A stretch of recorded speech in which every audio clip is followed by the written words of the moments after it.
Thanks for tuning in to the Urban Scope podcast.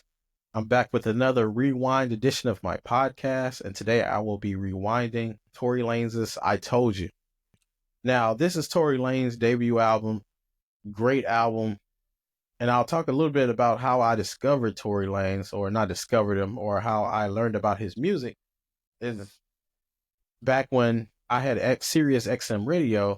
Sirius, if anybody knows about Sirius XM radio, it plays a lot of songs that are B-sides and songs that are usually not on the radio, songs that usually are not made for radio. They have different airways and rules, so they can play explicit music on some of the channels and things like that. So they're able to have more freedom with the music and listen to those radio stations. They had a lot of hip hop stations, and I was able to hear several songs that I wouldn't hear on the radio. That might have been on the radio, but I didn't listen to the radio even till now. So these songs were Russ's What They Want, Kodak Black Skirt, and Tory Lanez Said, which is on this I Told You album. And when I heard the Tory Lanez Said record, it was so different than what I heard. It had a sample in it, and he was singing to it, which he emulated a lot in the Chicks tapes that he puts out, and he flips songs over, and he's one of the greatest to flip these songs.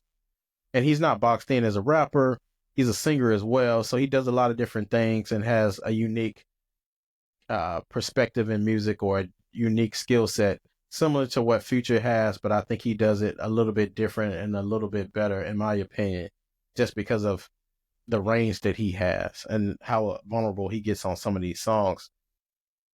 Now, his genre is different. It's difficult to qualify or to label because you don't really know what to call him. You just call him an artist because he raps a lot of songs. He sings a lot of songs. He has a lot of R&B ballads. He has Caribbean ballads. He has gangster rap lyrics. He has happy rap, you can say. He has so many different genres. He can be a comedian in so many perspectives. That what makes him very unique as an artist. But he sings with the hip hop on his mind, which is very different. It's not like Lauryn Hill, or it's not really like Future per se, but he has his own genre, similar to what I Love McConan had. He had his own style as well. And I'll definitely cover him pretty soon. But hearing that Say It song, I like hearing singles, but I'm not a fan of the singles. I'm more in tune with the album. So even when a Nas will drop a single, or Lil Wayne or Jay-Z drops a single, I don't really care about the single. I'm ready for the album and to hear the full body of work, because I don't know why it's like that, but I think I just want to hear everything in totality, because usually those singles that they put out are just for radio consumption, and they're something, made from industry, and they're not a true reflection of what the album is going to be. And I want to hear the album to get the mindset of what the artist is at that time. Now, this album was very autobiographical for him, and from his perspective, as he talked about vulnerable things about losing a child, or not pursuing or committing to a child with a woman, being able to talk about the death of his mother and different things like that. So he was very vulnerable in this album, especially for the debut album. Now, Cold Hard Love is my favorite song on this album. It gives you that 90s R&B feel, very emotional, very sensual, very connecting, and it shows you that vulnerability that he has to actually talk about love and love he lost. And this song was pure R&B on this album, and I think that's what I like so much about this album. You get a little bit of everything. Friends with Benefits is my second favorite song in this album, and it was produced well, and the way it was mixed, and just the way it stopped and started back up, and just his lyricism on this album, on this song and his album as well, but just his ability to write R&B songs as well as hip hop songs, just is sensational to see that. And he doesn't get enough credit for doing that. Dirty Money, which was probably the most rap song on the album, and it was prime Tory on this one. His last album that he released from prison is pretty good as well, but that Dirty Money song showed that Toronto side of him.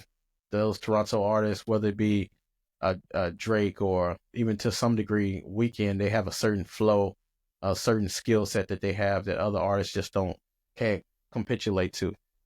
Love was a good song as well. It's that Caribbean R&B hip hop type mix.